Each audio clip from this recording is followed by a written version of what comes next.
All eyes are on the challenge of courage and endurance. As time runs, the Purdue University Band entertains in traditional ceremonies on the main straightaway.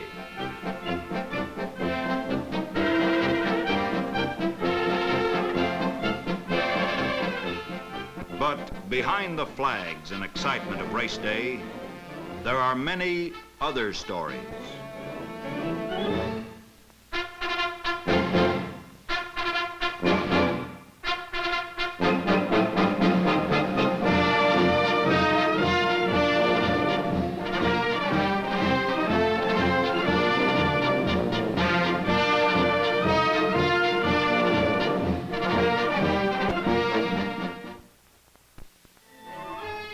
There is the story of the men behind the driver in the car, the mechanics who have sweated out the tests and time trials.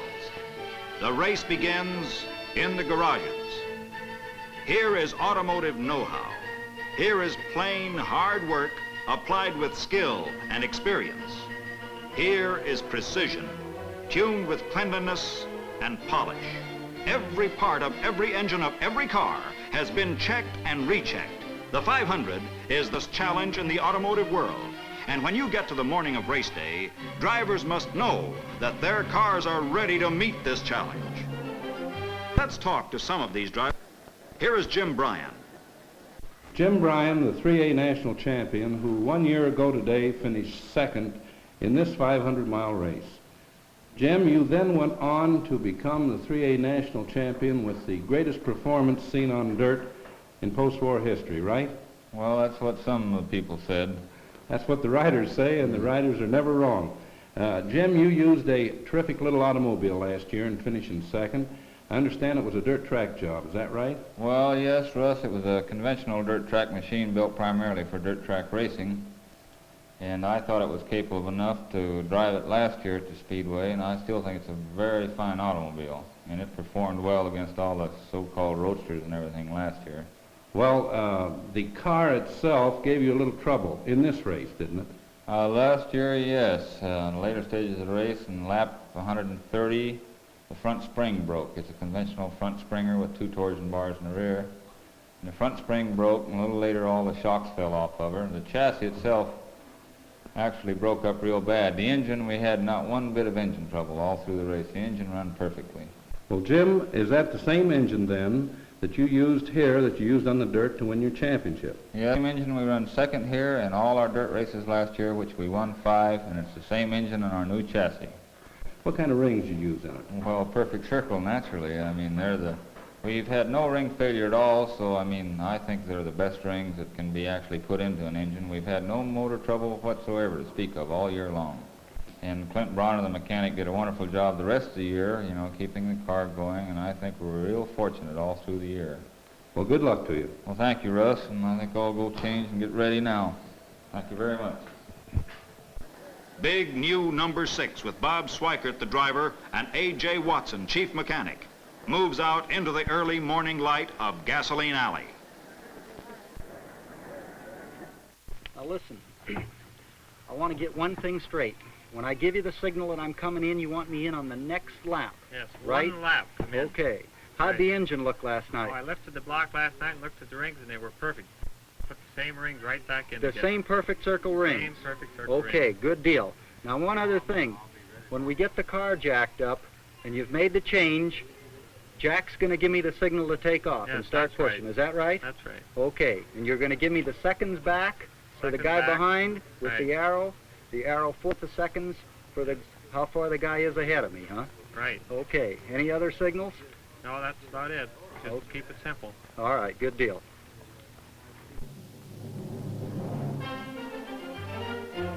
And now they are moving to the starting line. These cars and their drivers who are legends of skill and daring. The fans wonder at these sleek monsters and at the men who, in a moment, will hurl a ton of streamlined metal down a straightaway at 180 miles an hour and then crowd into the groove with 32 other thunderbolts. Each car, as it is wheeled out, carries the hopes and memories of months of work and planning. The mechanic's job is done, and the drivers take over. Flying Jack McGrath in number 3 is his own chief. When it doesn't go, he says, There's no one to blame but himself. But he remembers when it did go, like a bomb. It's 2 weeks before the race. McGrath ready to qualify. Vukovich has set the track ablaze with new 1-lap and 4-lap records. Now with these records only 3 hours old, McGrath cranked up and got away on a warm-up lap. The green flag pointed at McGrath, screaming out of the north turn. He was on it, rocketing through the first turn faster than any man in Speedway history.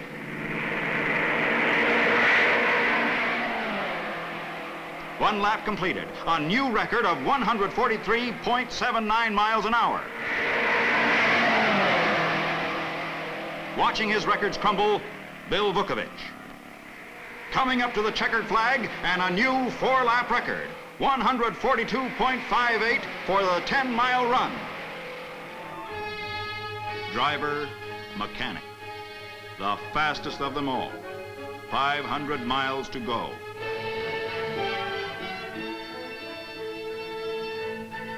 To the line, big number 1, a new machine for Jimmy Bryan, national big car champion.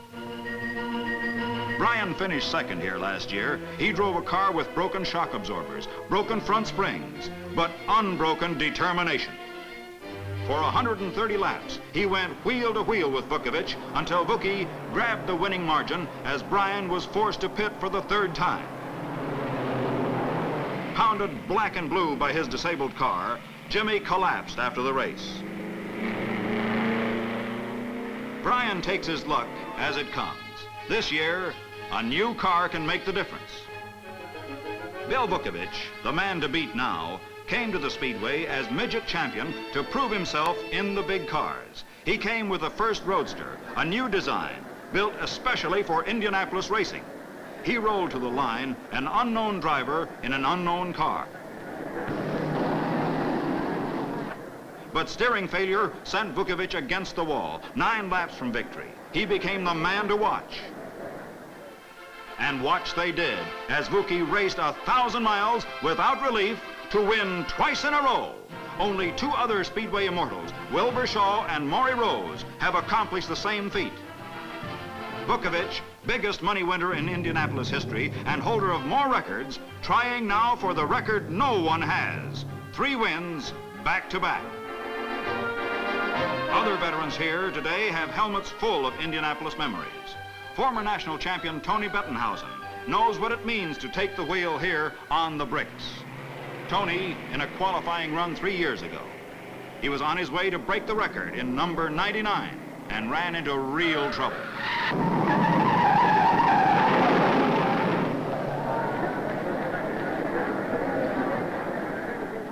Another car, another year. Out of the north turn, into the home stretch, tail first.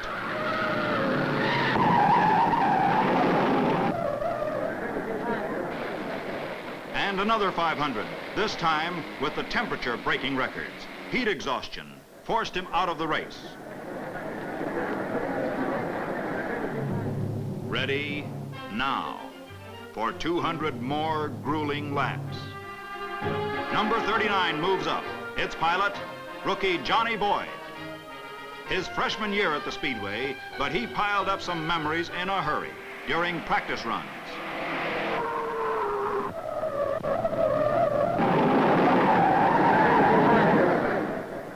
The spin wasn't too bad, and it wasn't as long as some of them I've seen around here, except that the wall looked like the side of a 10-story building.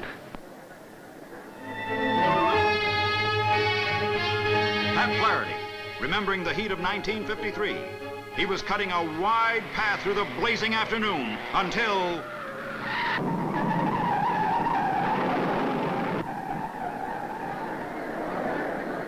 No, I never did realize what happened up there. The only thing I can figure, the heat might have got me a little punchy. I wasn't tired, but when I woke up in the hospital, I asked them what happened. They said, you crashed. I said, well, fix the car. Let's get going again.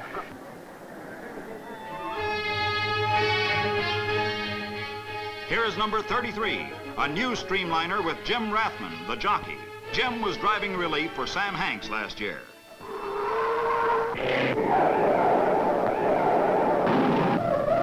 Crankshaft locked up, and that automatically locks your rear wheels up, and then only the good Lord can take care of you from then on.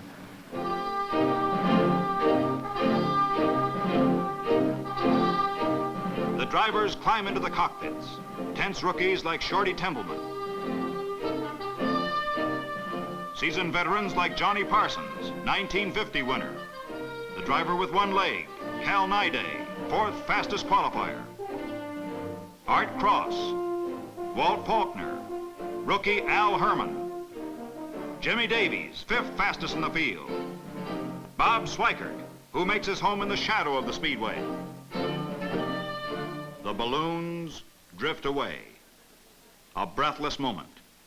Then, gentlemen, start your engines. The waiting is over.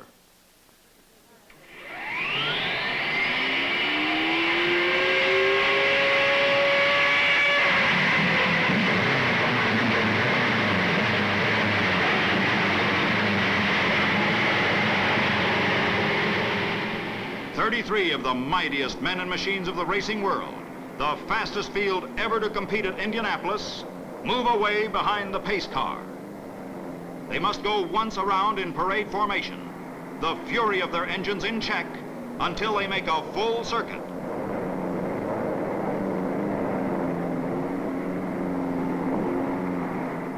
Moving smoothly, Jerry Hoyt at the pole position, inside front row. Bettenhausen next to him, and McGrath on the outside. In the second row, all eyes on Vukovich in the center. Hanks next to him on the outside. Through the second turn, heading for the long back stretch. Under the bridge and the pace of the back stretch.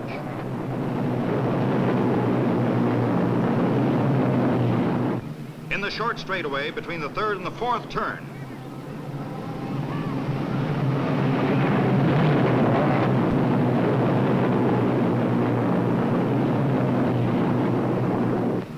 Here they come. The most beautiful sight in all racing.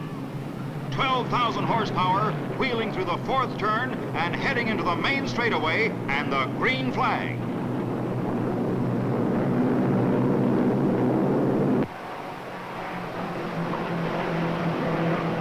They're off. A beautiful start.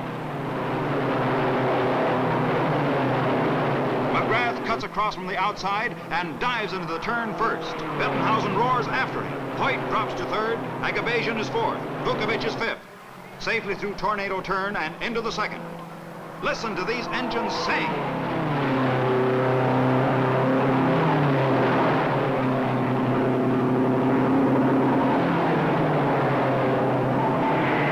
McGrath streaking away.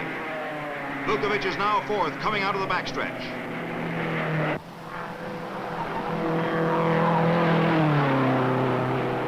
Vugie closes in on Hoyt at the end of lap 1. And he passes Hoyt to take third place. Into lap 2, McGrath tries to fatten his lead as Vukovich fights Bettenhausen for second place. The crowd comes to its feet watching Vukovich make his move. Up the backstretch, Vukovich passing, moving into second place. Bettenhausen now third. Vukovich racing to a showdown with McGrath.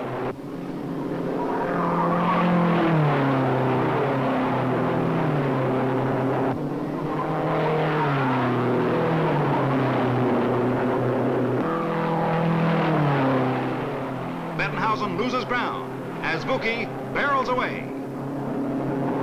The Bell and Howells following Vukovich.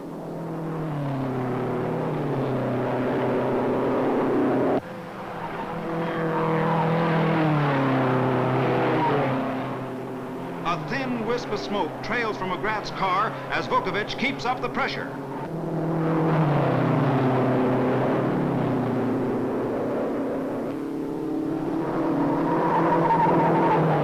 Through the first turn of lap 3, Vukovich fights McGrath for the groove. He's passing. And Vukovich is in first place. McGrath second, Bettenhausen third, Hanks fourth.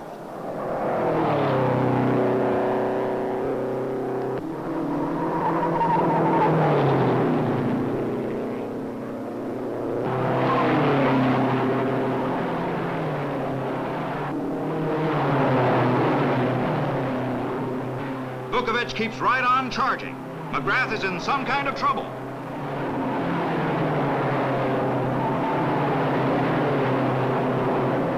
After 25 miles, Vuki opens up a 2-second lead.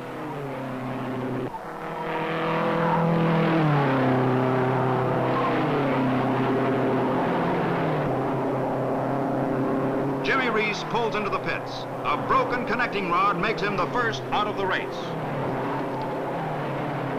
Vukovich begins to lap the tail of the field. McGrath's having magneto trouble. Man, what a battle! Vuki's crew flash him his lap speed. He's traveled 50 miles in 22 minutes, and McGrath hangs on. Jack closes in. And trouble or no trouble, he's passing.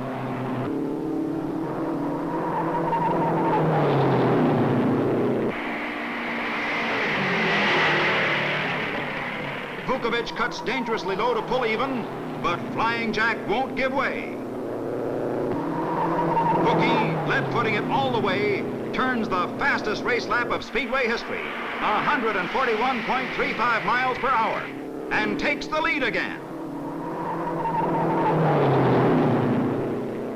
After 100 miles, Vukovich moves smoothly as ever, showing his tailpipe to the field. McGrath 10.5 seconds behind, his car fouled with exhaust fumes. Jerry Hoyt heads for the pit. Oil pump failure, and he's out of the race. His uniform is spattered with oil, but none left in the engine. Tough luck for this 26-year-old pole position winner. He tells his sad story to Jimmy Reese, the first man out of the race. There's nothing left of Jerry's victory hopes but an oily spot on the apron. McGrath's engine is still giving him trouble.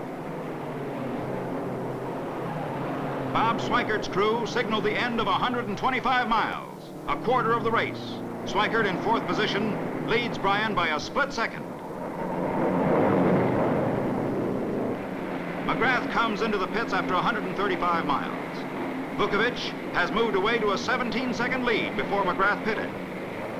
Sweikert and Bryan flash by as McGrath's crew change wheels. McGrath is leaving his car. Jack is his own chief mechanic, the only driver mechanic in the race, and he's calling for a wrench.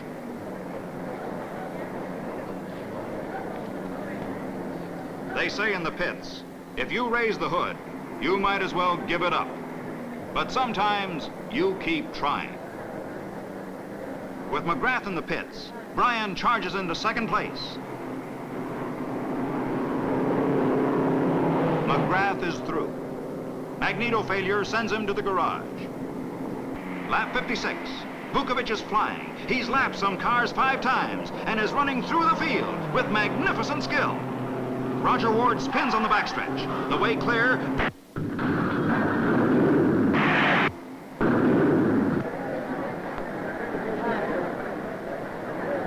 From a point directly opposite, risks his life, crossing the track to go to Vuki's aid. Keller rushes to Boyd, trapped under his car, still in the path of the other drivers. Vuki's car, a blazing and battered wreck.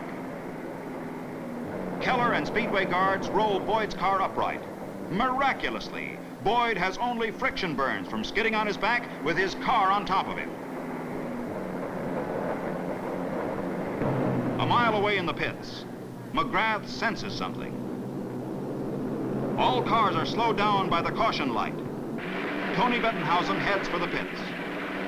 Vuki's crew on the pit wall search anxiously for their man. Cal Naiday pits as Vuki's crew waits. Jim Bryan pits. He was running second behind Vukovich. Vukovich is now long overdue. Paul Russo takes over in Bettenhausen's car. These two men had a relief driver agreement to share the ride. White-faced Tony Bettenhausen passes the news of what he has seen on the backstretch.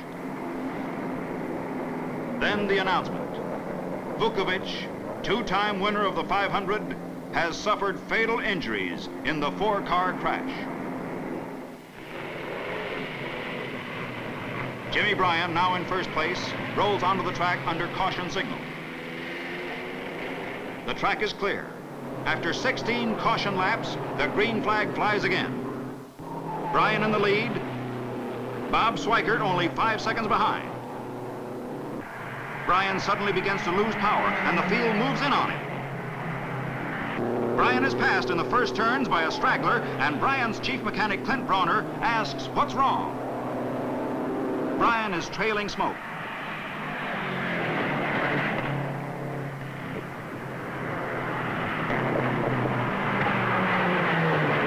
Out of the north turn, Jimmy Davies in car number 15 bears down and passes.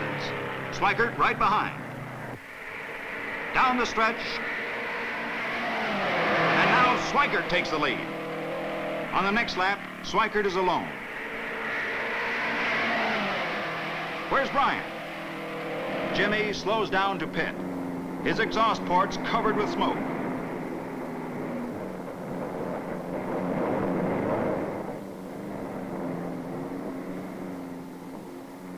It looks like the national champion is through. Fuel pump trouble and a broken magneto drive gear.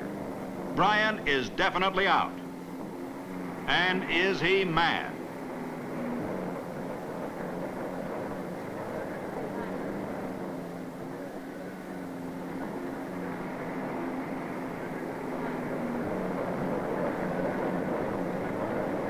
Schweikert's crew watch as he pounds out the last laps. Cal Nyday moving through the fourth turn.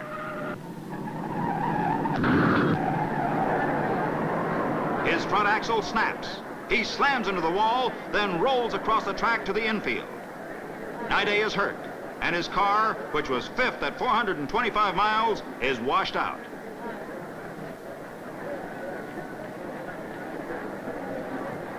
On the green signal, they're moving again. But Don Freeland in number 12 heads for the pits. Freeland is Schweikert's last major threat, and he's out of the race, leaving only 14 of the 33 starters still racing. 50 miles to go, and Schweikert's crew isn't through worrying.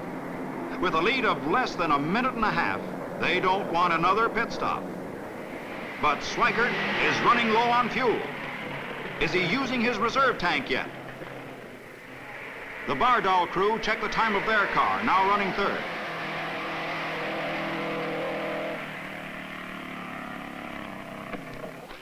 Schweikert's timer sweats it out. Bob has eased off the throttle to save fuel. Dinah Shore leads the trophy to victory lane, but Schweikert's worries aren't over. He's down to the last few gallons, and Jimmy Davies in the Bardal Special is ready to move if Sweikert fails. Where is he? Does he have fuel to make it?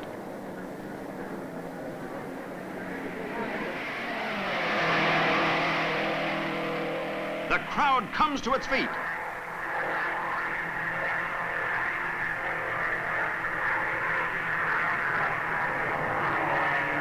Two more laps.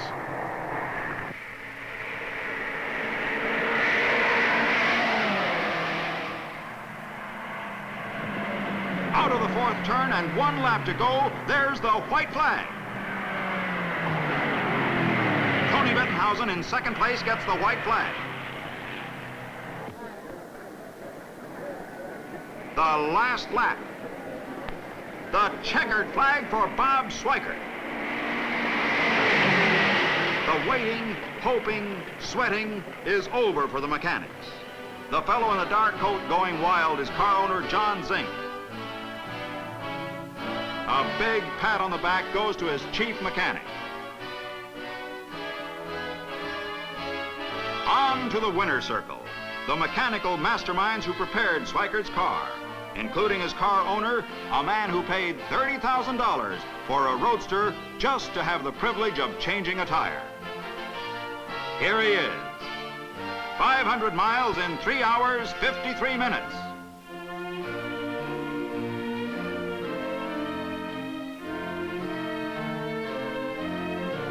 Sweikert led for 85 laps, or a total of 212 and a half miles. And he wins $76,000 for his skill, a share of the record-breaking purse of $270,000.